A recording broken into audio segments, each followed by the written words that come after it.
After the somber funeral for my father, a prominent shareholder, my brother-in-law caught us off guard by raising the delicate topic of inheritance.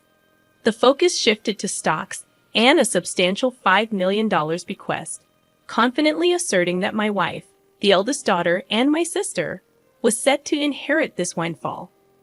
The revelation initially filled her with joy at the prospect of a significant inheritance.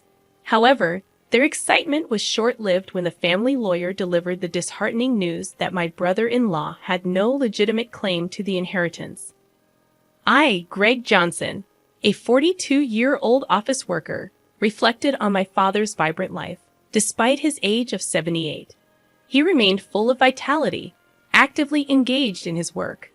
My older sister, a perpetual source of trouble, led a carefree life, causing continuous worry for our parents. In her middle age, she introduced Aaron Corner, a man she intended to marry. Despite his youth and handsomeness, I couldn't warm up to him due to his demeanor. My sister demanded that our father finance her wedding, swiftly depleting the funds and unapologetically seeking more. A year after her marriage, tragedy struck. Our father collapsed while playing golf and passed away a few days later. Overwhelmed by grief, I found myself struggling with the funeral preparations, with no assistance from my sister.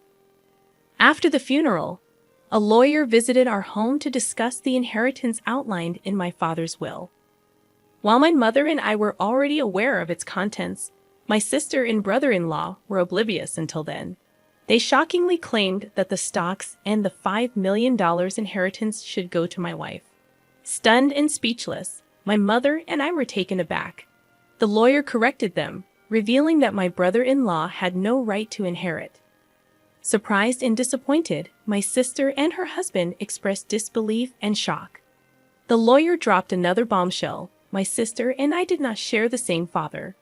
This revelation left my sister furious, demanding an explanation from our mother, who wore an indescribable expression. The long-held family secret had finally come to light, leaving my sister shaken and seeking answers.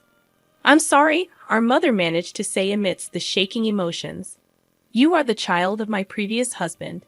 Since childhood, my sister had teased me, claiming that Dad loved her more. Now faced with the truth, she seemed unable to accept it. However, she quickly shifted her stance, suggesting that if she was adopted, she would still have inheritance rights. Aaron chimed in, agreeing with her, yet our mother firmly denied any adoption, causing disbelief. "I'm the eldest daughter, and even Dad said so," my sister angrily declared, glaring at me in response. I felt my anger intensifying as I countered my sister's insatiable desire for more, despite the considerable amount of money our dad had already given her. My brother-in-law chimed in, supporting her claim and stating that it's natural to spend money on one's daughter. However, the lawyer intervened, drawing attention to the questionable spending, including debt repayment, and suggested reviewing the will. My sister panicked, claiming ignorance about any will. It turned out that our father had wanted to discuss and decide the contents with the family, but she had skipped it for frivolous reasons. When the lawyer proposed reviewing the will, my sister and her husband reluctantly agreed. The will clearly stated the transfer of property to my mother and me, explaining why my sister was not adopted. Her mistreatment of me and reckless spending had disappointed our father, realizing she had no right to the inheritance. My sister was visibly shocked, and her brother-in-law, who had initially supported her, suddenly changed his tune, accusing her of lying and abruptly leaving the room. In her anger, my sister blamed our mother for not asking to have her adopted, claiming it was unfair that only Mom received the inheritance. Frustrated, she cried and screamed, expressing her disappointment. Despite my sister's outrageous behavior, the lawyer remained calm, explaining that as the biological son, I had the right to receive it all. Before things escalated further, he warned that the police might need to be involved if the situation continued. My sister appeared startled by the mention of the police, given her history of repeated theft. As my mother spoke tearfully to her, she clicked her tongue and left the room. Half a year passed, and the inheritance proceedings were completed without issue. Despite some grumbling from my sister and brother-in-law, they couldn't stand against the lawyer's efficiency. My mother gave my sister a small amount of money, but I had no intention of interfering. The frustrating part for our family was that the two had disappeared. Their blatant greed was so evident that even our relatives were lost for words. One day, my wife suggested that my mother, daughter, and I go out to eat. Since my father's passing, our mother had been down, but she showed smiles when with her granddaughter. I suggested to my mother, "Why don't you live with us?" But you know, Rook still comes home occasionally. Sis only comes around to beg for money, doesn't she? How long does she plan to keep this up? The reason my mom defends my sister is that she is her blood-related child, and there might be concern that if we visit our family home, my sister might cause trouble again. Understanding that, I told her to take her time thinking about it, and then drove my mom to our family home. Upon arrival, we encountered something unexpected. The lights were on in our supposedly empty home. It wasn't the time for the helper to come, so we were puzzled. I parked the car, suggesting, "Let's go up and have some coffee with Mother." We got out of the car and headed to the entrance, but the moment we approached the door, a car came rushing in. "Mom, watch out." Hearing my daughter ahead of me, I shielded my wife with my body. The car just grazed me, and I managed to dodge it, but I collided with a nearby flower bed, injuring myself badly. The car stopped after hitting the garage door. "Are you okay, Dad?" My wife and daughter rushed over, supporting me. Mother was trembling in shock at the sudden event. Understandably, from that moment on, a day of turmoil began. I was taken to the hospital by ambulance and had to be hospitalized briefly. Later, I heard that Aaron Warner, my brother-in-law, was driving the car. According to the police, he explained that he mistook the accelerator for the brake. However, I had my doubts about that story. Amidst all of this, my sister and mother visited me in the hospital. Mother left briefly to arrange flowers, and during that time, my sister coldly looked at me and said, "You're only tough and bodied, huh?" With a slightly disappointed tone, I couldn't help but give her a smile. If I had died in the accident, Mom would inherit everything, right? "Messed up your plan," I said a bit sarcastically, and my sister looked uneasy. "You planned this, didn't you?" When I asked, my sister looked away, and I added, "But I won't be accepting Mom's share, so it won't work out for you." My sister looked surprised at this. She probably thought I would naturally accept it. I have a wife and kids, so I passed the inheritance to them. It's not strange for the head of the family to think that way. Even so, I've made a will early, like Dad did. My sister was taken aback at this. "What? So that means—" "Yeah, unfortunately, my share of the inheritance won't go to Mom." My sister stared at me, then began to shake with anger. "There's $5 million, right? You could at least share a bit." When I immediately refused, my sister furiously grabbed my collar. "I'm your sister. We should split it." Whether it was the amount of the inheritance that drove her mad, she continued to scream in a very aggressive voice. I felt pity for my sister. It's that greedy attitude that disappointed Dad. Don't you get it? My sister's face turned even redder, and she grabbed my neck. "Bro, stop it." Mother, who had just returned, scolded her loudly. Then the nurses, called by the nurses' call button, arrived and escorted my sister out of the room. Mother seemed to want to protect my sister, but my sister had lashed out at her too. As she left, she asked, "Why did she turn out like this?" Hearing Mother say this sadly, I felt a pain in my heart. Later, Mother's health deteriorated, and she fell off, gradually weakening. My wife and I started visiting the family home more frequently to support her, but this seemed to upset my sister. Probably she encountered my wife when coming to ask for money or heard about it from Mother. One day, my sister called my cell phone. "From now on, we will take care of Mom. You guys don't need to come. Watch this." All of a sudden, however, my sister wasn't listening and said, "We've already decided," before hanging up. My wife told me she had been turned away by my sister. Too concerned about how my sister, who had no experience in household chores or living, would manage, I quickly contacted Mother. To my surprise, I found out that my brother-in-law had experience in caregiving. Mother was still independent, not yet in a worrying state. This reassured me. However, within just a month, Mother was rushed to the hospital in an ambulance. It was said to be due to a medication dosage error. When we rushed to the hospital, Mother was shockingly weak. The doctors also seemed puzzled by her condition. I couldn't recall such a mistake ever happening before. Leaving my wife to care for Mother, I went to our family home, which was in a terrible state. Despite my mother's love for cooking, the usually well-stocked fridge was shockingly empty. Even the helper had been swiftly dismissed. Feeling ashamed of trusting my sister even a little, anger surged within me. Checking the safe where valuables were kept, I discovered a large amount of money missing from Mother's passbook. The passbook with the inheritance was secure in a bank locker, but there was hardly any money left for living expenses. Returning to my mother, I explained the situation and revealed my sister's betrayal. Brooke did such a thing. Mother seemed unaware of the passbook issue and showed a shocked expression. When asked about the medication error, she explained that my brother-in-law had prepared it and looked troubled. "Mom, I don't think you should let them into that house. They claimed they would take care of you, but the state of that house was the worst. And you've gotten so frail. Haven't they been feeding you properly?" Speaking with concern, I hung her head. "Mom, let's live together. I'll build a new house, and we can live there together."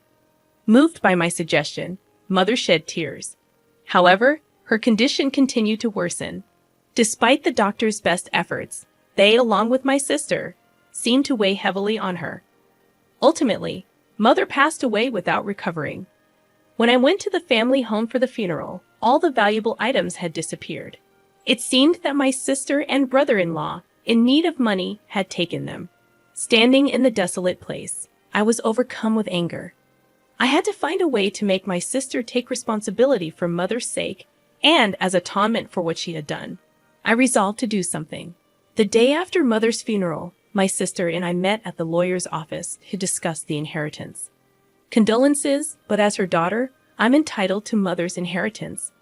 My sister said with a sense of superiority that made me laugh involuntarily.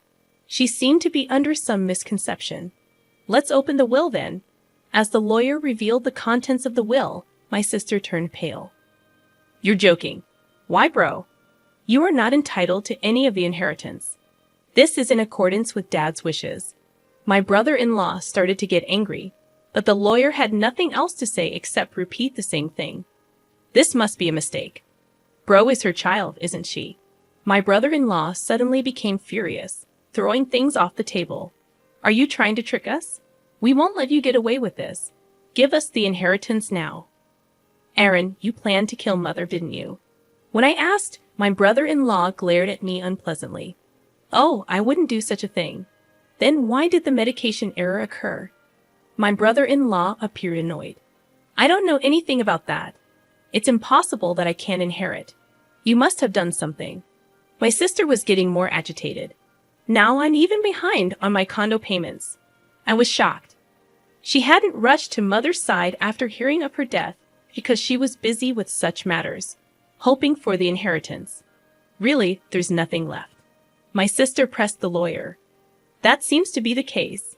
Let me explain in detail." The lawyer explained the details of the inheritance. Ultimately, after deducting what my sister had withdrawn and sold, there was hardly anything left for her to inherit. My sister held her head in dismay. I had discussed this in advance with the lawyer. I found satisfaction with the outcome. "Stop joking. There can't be so little." My mother and I hadn't told my sister, but most of Mother's property had already been distributed to my children, her grandchildren. Therefore, there was already little left to inherit. However, my sister kept murmuring her dissatisfaction. I felt nothing but resentment towards my sister, who had lived off the money given by Father and now Mother, thinking she could rest easy knowing I would take care of her. "But you just took her money. You are a true disgrace to our parents." I raised my voice in frustration. "Caring for someone costs money, you know. Don't you understand? Then show me the receipts for what you spent on Mom's care. I'll cover any necessary expenses." As I extended my hand, My sister turned pale and was at a loss for words. I threw those away. That's not good. Without receipts, it can't be proven as evidence. Hearing the lawyer's words, my sister struggled to find a response. During this, my brother-in-law tried to calm me down. Greg, your sister is in a tough spot. Maybe you could help her out a bit as family. I cannot. My immediate response left my brother-in-law speechless. I've been hurt by my sister for a long time. Frankly, I feel like it's karma, but you're the only siblings. Maybe just a little. He tried to say more, but I refused. I was filled with anger, and so was my brother-in-law, apparently. Dan, if that accident had worked out, Rook would have had the entire inheritance. What accident? Before I could ask, my brother-in-law started talking on his own. Because of this brother, things didn't go as planned. I was supposed to get a new car, but now there's barely enough money left even for repairs. My sister tried to stop him, but it was too late. That's a pretty serious statement. You could be accused of fraud. The lawyer held a recorder, smirking at my sister and brother-in-law. What the heck? Isn't that against the rules to do that? You agreed to our conversation being recorded at the beginning, didn't you? Called out by his own words, my brother-in-law's face turned pale. To him, I had one thing to say. Aaron, I will be pressing charges about that accident. Don't joke. Where's the evidence? The evidence has just been provided by you. My sister, crying, began to hit my brother-in-law. You idiot! It's all your fault. Why did you say that? Later, my brother-in-law faced legal consequences for his actions. Additionally, unresolved suspicions about his past emerged, requiring police involvement. For some time, my sister, as an accomplice, was said to face lesser charges. However, struggling with her condo payments, she was turned away by relatives when she asked for money. In contrast, I chose to work earnestly and not rely on inheritance. Now, receiving stock dividends has become a small pleasure in my life. In the aftermath of the legal proceedings, the rift between my sister and me widened. The family bonds that were already strained became nearly non-existent. Despite her attempts to seek support from relatives, my sister faced a cold shoulder, and her financial struggles continued. Meanwhile, I focused on building a stable and fulfilling life for my own family, working diligently. I found solace in providing for my wife and children without relying on the tumultuous inheritance battles that had plagued us. The stock dividends became not just a financial benefit, but a symbol of my commitment to a more secure and principled life. Over time, my sister's situation didn't improve. The consequences of her actions weighed heavily on her, both financially and emotionally. It became a stark reminder of the importance of responsible choices and the lasting impact they can have on one's life. As the years passed, I held no ill will towards my sister, recognizing that everyone faces their own battles and makes their own choices. Still, the events that unfolded served as a powerful lesson about the significance of integrity, responsibility, and the enduring consequences of one's actions. In the midst of the turmoil, I found strength in forging ahead with resilience, determined to create a future that wasn't tainted by past misfortunes. The dividends, once a mere financial gain, evolved into a testament to the enduring power of personal growth and the ability to rise above adversity. Life moved forward, and I embraced the opportunities to thrive, leaving behind the shadows of familial discord. The lessons learned from this chapter of my life became an integral part of shaping my values and decisions, ensuring a legacy built on principles rather than the pursuit of material gain. In the end, it was not the inheritance that defined my journey, but the choices made along the way.